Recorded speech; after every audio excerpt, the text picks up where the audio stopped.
आज हम लोग बल के बारे में पढ़ेंगे। बल के बारे में हमने पिछली कक्षा में भी पढ़ा है, कक्षा 7 में भी आपको बल के बारे में बताया गया है। यहाँ पर भी हम जानेंगे कि बल क्या है और बल के लिए क्या क्या चीज आवश्यक है, इसके लिए कितनी वस्तुएं चाहिए। तो यही हम आज जानेंगे कि बल क्या है।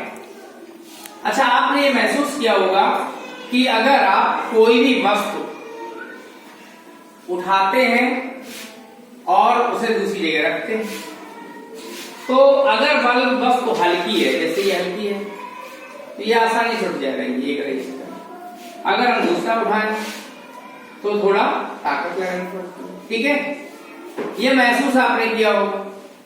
इसी तरीके से अगर हम एक वस्तु को एक स्थान से दूसरे स्थान तक ले जाना चाहते हैं, किसी भी चीज को, उदाहरण के तौर पर मेरे सामने एक मेज रखी है ना, मेज रखी है, तो हम क्या करेंगे, इस मेज को ऐसे हम चाहते हैं यहां पर आ जाए, यहां चाहते हैं, ठीक है। तो हम क्या करेंगे, कई तरीके इसके उठाने के हैं। अगर आप उठाने लायक हो तो क्या करोगे, इसको उठा के रखोगे ऐसे, लेकिन आपको लग रहा है ये बहुत भारी है, फिर अगला प्रयास आप करते हैं, ठीक है। तो फिर क्या करते हैं, चलो ज्यादा भारी खिसका लेते हैं इसको या खींच लेते हैं। तो आपने क्या किया, ऐसे ऐसे, अब ये वहां से यहां तक आ गया। तो वहां से यहां तक आने के लिए जो आपने इस चीज पर, जिस चीज को अप्लाई किया, जिस चीज को इसके ऊपर लगाया, जिससे ये खिंच गई, वही बल है। वही क्या है, बल है, ठीक है। अच्छा, ठीक है, ये यहां से वहां से यहां तक आ गई। अब हम इसको वहीं पहुंचाना चाहते हैं, तो क्या करेंगे, इस पर हम यहां से हमने प्रयास एक तो खींच के किया, दूसरा प्रयास हम धक्के का करेंगे। हम इसको इस तरह ऐसे, ये जो है खिसका के हमने इसको पहुंचाया, तो ये धक्का लगाया और पहले क्या किया, ठीक है। तो क्या हुआ, धक्का लगाया और फिर खींचा, दोनों काम हो गए। तो जिससे कि वस्तु एक जगह से दूसरी जगह पर आ गई, ठीक है, उसकी स्थिति में परिवर्तन हो गया। क्या हो गया, उसकी स्थिति में परिवर्तन हो गया। अब क्या करेंगे, हम कहेंगे कि बल वह धक्का या खिंचाव है। बल क्या है, धक्का या खिंचाव है, जो एक वस्तु से दूसरी वस्तु पर आरोपित होता है। बात समझे? तो कितनी वस्तुएं कम से कम चाहिए, दो वस्तुएं चाहिए बल का ज्ञान करने के लिए, ठीक है।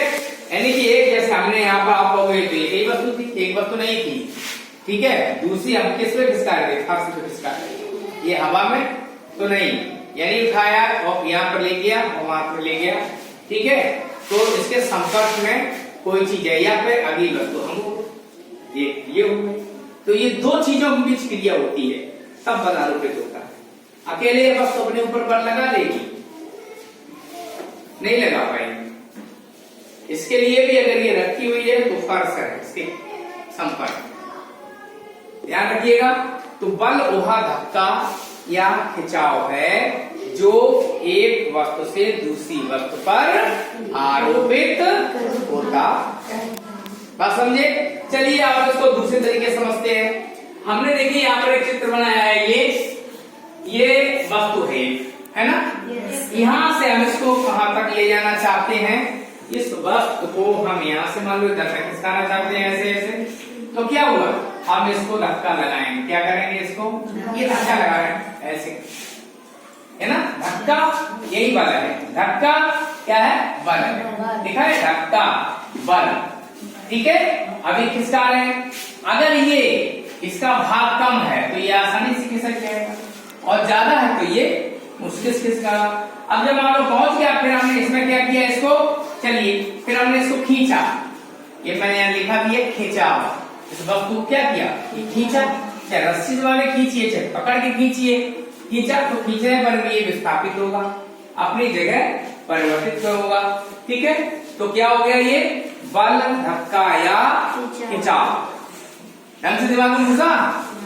बल क्या है, धक्का या खिंचाव, जो एक वस्तु से दूसरी वस्तु पर आरोपित होता है। आइए अब देखते हैं हम एक और उदाहरण की सहायता से। देखिए हमने ये एक ये ईंट लिया, ठीक है, ये है, ये हल्का है थोड़ा सा, इसको उठाया तो हमने इसको आसानी से उठा लिया, ताकत हमें कम लगानी पड़ी। चलिए अब हम ये देखते हैं, ये भारी ईंट है, ये उठाया तो इसमें क्या हुआ, मुझे ताकत ज्यादा लगानी पड़ी। चलिए ये एक उदाहरण ये हो गया। ये एक बाल्टी है, ये खाली बाल्टी है, इसको हमने उठाया तो हमें कम आसानी से उठा लिया, कोई ताकत ज्यादा नहीं लगानी पड़ी।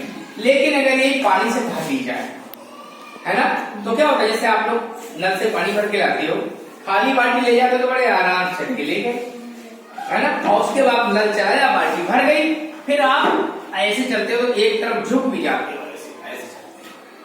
यानी वजन इसमें बढ़ गया, अधिक ताकत लगानी पड़ रही है। भरी बाल्टी पे आपको अधिक ताकत लगानी पड़ रही है, बात समझे। तो इसका मतलब यहाँ से एक चीज हम जानेंगे कि ये बल जो है किस पर निर्भर करता है, इसमें क्या क्या होता है, ध्यान रखिएगा। तो पहली चीज कि हल्की वस्तु को मैंने उठाया, आसानी से उठ गई, भारी वस्तु को उठाया, थोड़ी सी हमें ताकत लगानी पड़ी, बात समझे, ध्यान दीजिएगा।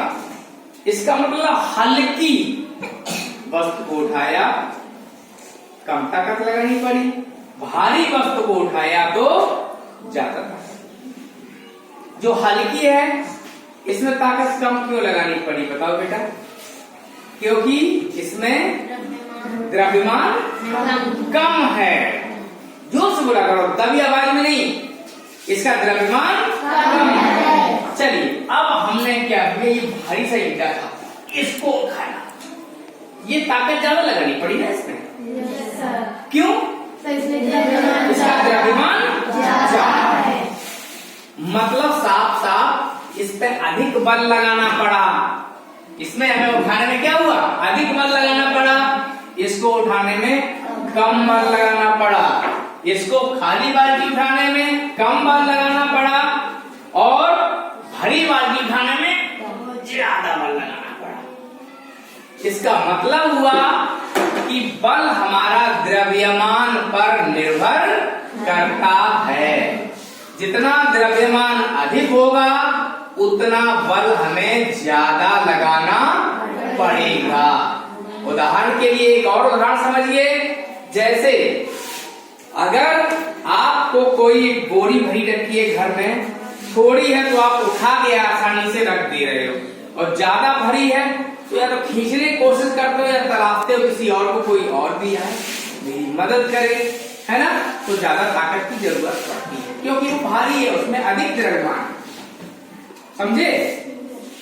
दूसरी चीज यहाँ पर एक चीज और क्लियर करेंगे कि बल में क्या क्या होता है। अभी आपको मैंने बताया था कि इसको उठाया, हल्का है, कम बल लगाना पड़ा क्योंकि इसका द्रव्यमान कम है, ठीक। भारी चीज को उठाया, ज्यादा बल लगाना पड़ा क्योंकि उसका द्रव्यमान ज्यादा है। कम बल ज्यादा बल, समझे, कम बल या ज्यादा बल। कम बल और ज्यादा बल का मतलब क्या हुआ, इसमें परिमाण होता है। बल में क्या होता है, परिमाण होता है, ठीक। दूसरी चीज बल में और क्या होता है, ध्यान रखिएगा कि अभी हमने आपसे कहा था कि बल में परिमाण होता है, ये आपने पता कर लिया। बल में क्या होता है, परिमाण होता है।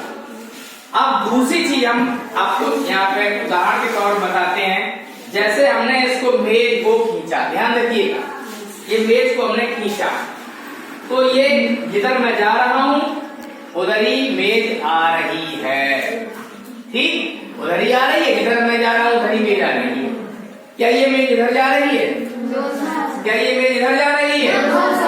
ऐसा ही हम जब इसमें धक्का लगाएंगे तब भी ये जहां थी यानी कि उसी दिशा में जा रही है।